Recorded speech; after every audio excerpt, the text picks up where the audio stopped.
जय गुरु जी, शुक्राना गुरु जी। मेरी प्यारी संगत जी, गुरु जी का अनंतम अंतम शुक्राना। संगत जी, गुरु जी के साक्षात दर्शन कर लो सबसे पहले, जैसा कि हर शिव पुराण के पाठ में होता है। संगत जी, मैं तो फिर भी ये सोचता हूँ, काफ़ी संगत आजकल तो बहुत सी संगत ऐसी होगी जो इग्नोर कर रही है शिव पुराण के पाठ को, बिल्कुल भी नहीं सुन रही।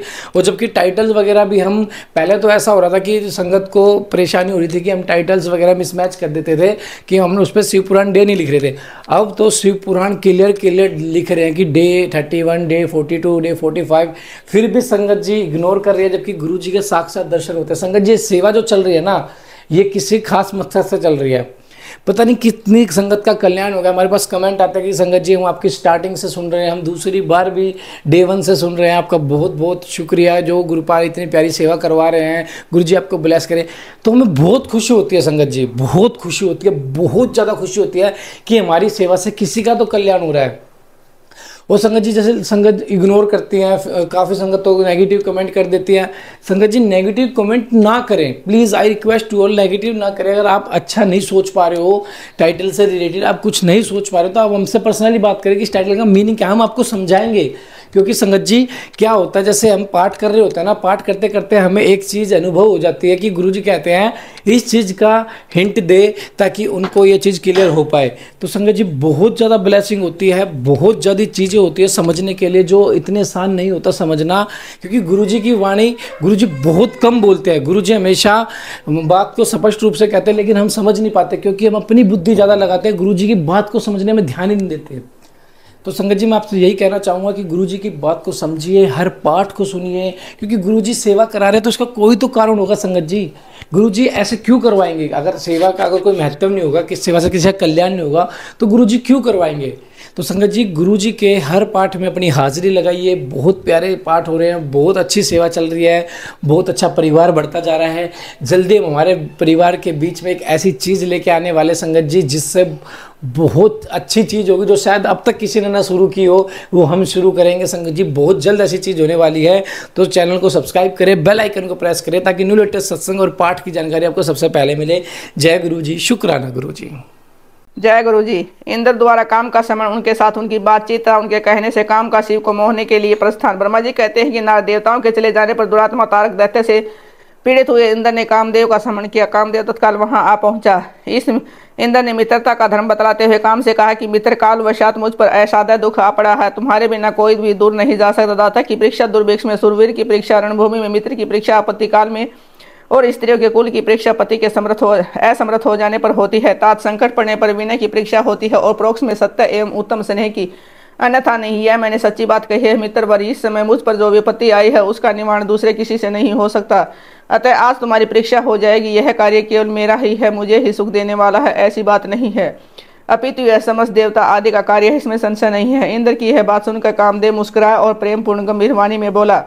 काम ने कहा कि देवराज, आप ऐसी बात क्यों कहते हैं? मैं आपको उत्तर नहीं दे रहा हूँ, आवश्यक निवेदन मात्र कर रहा हूँ। लोक में कौन उपकारी मित्र है और कौन बनावटी, वह स्वयं देखने की वस्तु है, कहने की नहीं। जो संकट के समय बहुत बातें करता है वह क्या करेगा?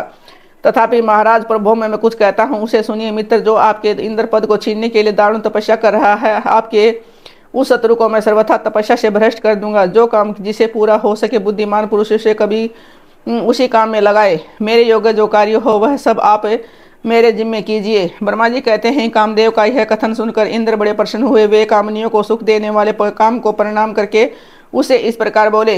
इंद्र ने कहा कि तात मनोभाव, मैंने अपने मन में जिस कार्य को पूर्ण करने का उद्देश्य रखा है उसे सिद्ध करने में केवल तुम ही समर्थ हो, दूसरे किसी से उस कार्य का होना संभव नहीं है।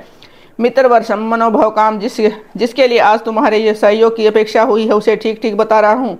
सुनो, तारक नाम से प्रसिद्ध जो महान दैत्य है, वह ब्रह्मा जी का अद्भुत वर पाकर अजय हो गया है और सभी को दुख दे रहा है। वह सारे संसार को पीड़ा दे रहा है। उसके द्वारा बारंबार धर्म का नाश हुआ है। उसे सब देवता और समस्त ऋषि दुखी हुए हैं। संपूर्ण देवताओं ने पहले उसके साथ अपनी पूरी शक्ति लगाकर युद्ध किया था, परंतु उसके ऊपर सबके अस्त्र शस्त्र निष्फल हो गए हैं। जल के स्वामी वरुण का पाश टूट गया। श्री हरि का सुदर्शन चक्र भी वहां सफल नहीं हुआ। श्री विष्णु ने उनके कंठ पर चक्कर चलाया, किंतु वह कुंठित हो गया। ब्रह्मा जी ने महायोगेश्वर भगवान शंभु के वीर्य से उत्पन्न है बालक के हाथ से इस दुरात्मा दैत्य की मृत्यु बताई है। यह कार्य तुम्हें अच्छी तरह और प्रयत्न पूर्वक करना चाहिए मित्र, वर उसके हो जाने से हम देवताओं को बड़ा सुख मिलेगा। भगवान शंभु गिरिराज हिमालय पर उत्तम तपस्या में लगे हैं, वे हमारे भी प्रभु हैं, कामना के वश में नहीं है, स्वतंत्र परमेश्वर है। मैंने सुना है कि गिरिराज नंदनी पार्वती पिता की आज्ञा पाकर अपनी 2 सखियों के साथ उनके समीप रहकर उनकी सेवा में रहती है। उनका यह प्रयत्न महादेव जी को पति रूप में प्राप्त करने के लिए ही है, परंतु भगवान शिव अपने मन को संयम नियम से वश में रखते हैं। मार्ग जिस तरह की भी उनकी पार्वती में अत्यंत रुचि हो जाए, ऐसा वैसे ही प्रयत्न करना चाहिए। यही कार्य करके तुम कृतार्थ हो जाओगे और हमारा सारा दुख नष्ट हो जाएगा। इतना ही नहीं, लोक में तुम्हारा स्थायी प्रताप फैल जाएगा। ब्रह्मा जी कहते हैं कि नारद इंद्र के ऐसा कहने पर कामदेव का मुखारविंद प्रसन्नता से खिल उठा। उसने देवराज से प्रेम पूर्वक कहा कि मैं इस कार्य को करूंगा, इसमें संशय नहीं है। ऐसा कहकर शिव की माया से मोहित हुए काम ने उस कार्य के लिए स्वीकृति दे दी और शीघ्र ही उसका भार ले लिया। वह अपनी पत्नी रति और वसंत को साथ ले बड़ी प्रसन्नता के साथ उस स्थान पर गया जहाँ साक्षात योगीश्वर शिव उत्तम तपस्या कर रहे थे। रुद्र की नेत्राग्नि से काम का भस्म होना, रति का विलाप, देवताओं की प्रार्थना से शिव का काम को द्वापर में प्रद्युम्न रूप से नूतन शरीर की प्राप्ति के लिए वर देना और रति का संबर नगर में जाना। ब्रह्मा जी कहते हैं कि मुने काम अपने साथी वसंत आदि को लेकर वहां पहुंचा। उसने भगवान शिव पर अपने बाण चलाए, तब शंकर जी के मन में पार्वती के प्रति आकर्षण होने लगा, उनका धैर्य टूटने लगा। अपने धैर्य का ह्रास होता देख महायोगी महेश्वर अत्यंत विस्मित हो मन ही मन इस प्रकार चिंतन करने लगे। शिव बोले, मैं तो उत्तम तपस्या कर रहा हूँ, उसमें विघ्न कैसे आ गए? किस कुकर्मी ने यहाँ हमारे चित्त में विकार पैदा कर दिया है? इस तरह विचार करके सत्पुरुषों के आश्रयदाता महायोगी परमेश्वर शिव शंका युक्त हो संपूर्ण दिशाओं की ओर देखने लगे। इस समय वाम भाग में बाण खींचे खड़े हुए तो काम पर उनकी दृष्टि पड़ी। वह मूढ़चित मदन अपनी शक्ति के घमंड में आकर पुनः अपना बाण छोड़ना ही चाहता था। नारद इस अवस्था में काम पर दृष्टि पड़ते ही परमात्मा गिरीश को तत्काल रोष चढ़ आया। मुने उधर आकाश में बाण सहित धनुष लिए खड़े हुए काम ने भगवान शंकर पर अपना अमोघ शस्त्र छोड़ दिया, जिसका निर्माण करना बहुत कठिन था, परंतु परमात्मा शिव पर वह अमोघ अस्त्र भी मोघ हो गया। कुपित हुए परमेश्वर के पास जाते ही शांत हो गया। भगवान शिव पर अपने अस्त्र के व्यर्थ हो जाने पर मनमंत को बड़ा भय हुआ। भगवान मृत्युंजय को सामने देखकर वह कांप उठा और इंद्र आदि समस्त देवताओं का स्मरण करने लगा। मुनि श्रेष्ठ अपना प्रयास निष्फल हो जाने पर काम भय से व्याकुल हो उठा। मुनीश्वर कामदेव के समन करने पर वे इंद्र आदि सब देवता वहां पहुंचे और शंभु को प्रणाम करके उनकी स्तुति करने लगे। देवता स्तुति कर ही रहे थे कि कुपित हुए भगवान हर के ललाट के मध्य भाग में स्थित तृतीय नेत्र से बड़े भारी आग तत्काल प्रकट होकर निकली। उसकी ज्वालाएं ऊपर की ओर उठ रही थी। वह आग धू धू करके जलने लगी। उसकी प्रभा प्रलयाग्नि के समान जान पड़ती थी। वह आग तुरंत ही आकाश में उछली और पृथ्वी पर गिर पड़ी, फिर अपने चारों ओर चक्कर काटती हुए धराशायी हो गई। साधो भगवान क्षमा कीजिए बात जब तक देवताओं के मुख से निकले तब तक ही उसने आग से कामदेव को जलाकर भस्म कर दिया। उस वीर कामदेव के मारे जाने पर देवताओं को बड़ा दुख हुआ। व्याकुल हो हाय ये क्या हुआ, ऐसा कहकर जोर जोर से चित्कार करते हुए रोने और बिलखने लगे। उस समय विकृत चित्त से हुई पार्वती का सारा शरीर सफेद पड़ गया। काटो तो खोलने हुए सखियों को साथ ले अपने भवन को चली गई। कामदेव के जल पर जाने पर रति वहां एक क्षण अचेत पड़ी रही। पति की मृत्यु के दुख से वह इस तरह पड़ी थी मानो मर गई हो। थोड़ी देर में जब होश आया तब अत्यंत व्याकुल हो रति उस समय तरह तरह की बातें कहकर विलाप करने लगी।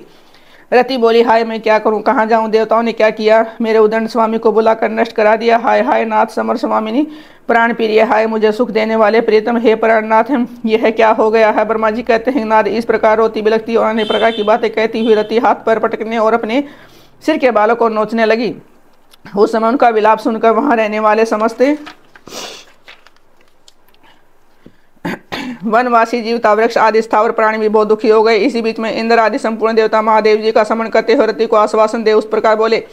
देवताओं ने कहा कि तुम काम के शरीर का थोड़ा सा भस्म लेकर उसे यत्न पूर्वक घर को बह छोड़ो। हम सब के स्वामी महादेव जी कामदेव को पुनर्जीवित कर देंगे और तुम फिर अपने प्रियतम को प्राप्त करोगे। कोई किसी को न तो सुख देने वाला है और न ही दुख देने वाला है। सब लोग अपनी अपनी करने का फल भोगते हैं। तुम देवताओं को रोष देकर व्यर्थ ही शोक करती हो। इस प्रकार रति को आश्वासन दे सब देवता भगवान शिव के पास गए और उन्होंने भक्तिभाव से प्रसन्न करके यो बोले।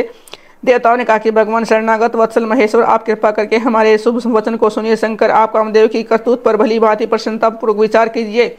महेश्वर काम ने जो यह कार्य किया है उसमें उसका कोई स्वार्थ नहीं था। दुष्ट तारकासुर ने पीड़ित हुए हम सब देवताओं ने मिलकर उससे यह काम करा था। नाथ शंकर इसे आप अन्यथा न समझे, सब कुछ देने वाले गिरीश सती साध्वी रति अकेली और दुखी होकर विलाप कर रही है। आप उसे सांत्वना प्रदान करें। शंकर यदि इस क्रोध के द्वारा आपने कामदेव को मार डाला हो यही समझेंगे कि आप देवताओं सहित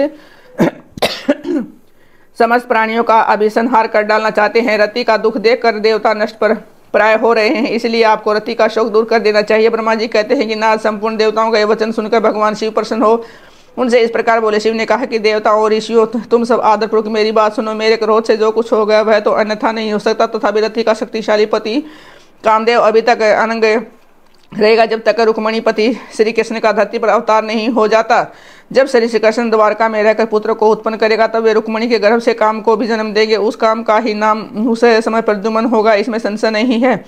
उस पुत्र के जन्म लेते ही संबासुर उसे हर लेगा। हरण के पश्चात दानव शिरोमणि शंबर उस शिशु को समुद्र में डाल देगा। फिर वह मूड उसे मरा हुआ समझकर अपने नगर को लौट जाएगा। रते उस समय तक तुम्हें संबासुर के नगर में सुखपूर्वक निवास करना चाहिए, वही तुम्हें अपने पति प्रद्युम्न की प्राप्ति होगी। वहाँ तुमसे मिलकर काम युद्ध में संबरासुर का वध करेगा और सुखी होगा। देवता प्रद्युम्न नामधारी काम अपनी कामनी रति को तथा संबरासुर के धन को लेकर उसके साथ पुनः नगर में जाएगा। मेरा यह कथन सर्वथा सत्य होगा। ब्रह्मा जी कहते हैं कि नारद भगवान शिव की यह बात सुनकर देवताओं के चित्त में कुछ उल्लास हुआ और वे उन्हें प्रणाम करके दोनों हाथ जोड़ विनीत भाव से बोले। देवताओं ने कहा कि देव देव महादेव करुणा सागर प्रभु, आप कामदेव को शीघ्र जीवन दान दे और रति के प्राणियों की रक्षा करें। देवताओं की यह बात सुनकर सबके स्वामी करुणा सागर परमेश्वर शिव पुनः प्रसन्न होकर बोले। देवताओं मैं बहुत प्रसन्न हूँ, मैं काम को सबके हृदय में जीवित कर दूंगा, वह सदा मेरा गण होकर विहार करेगा। अब अपने स्थान को जाओ, तुम्हारे दुख का सर्वथा नाश करूंगा। ऐसा कहकर रुद्र देव उस समय स्तुति करने वाले देवताओं के देखते देखते अंतर्ध्यान हो गए। देवताओं का विस्मय दूर हो गया और वे सबके सब प्रसन्न हो गए। मुने तदंतर रुद्र की बात पर भरोसा करके स्थिर रहने वाले देवता रति को उसका कथन सुनाकर आश्वासन दे अपने अपने स्थान को चले गए। मुनीश्वर काम पत्नी रति शिव के बताए हुए संबर नगर को चली गई तथा रुद्र देव ने जो समय बताया था उसकी प्रतीक्षा करने लगी।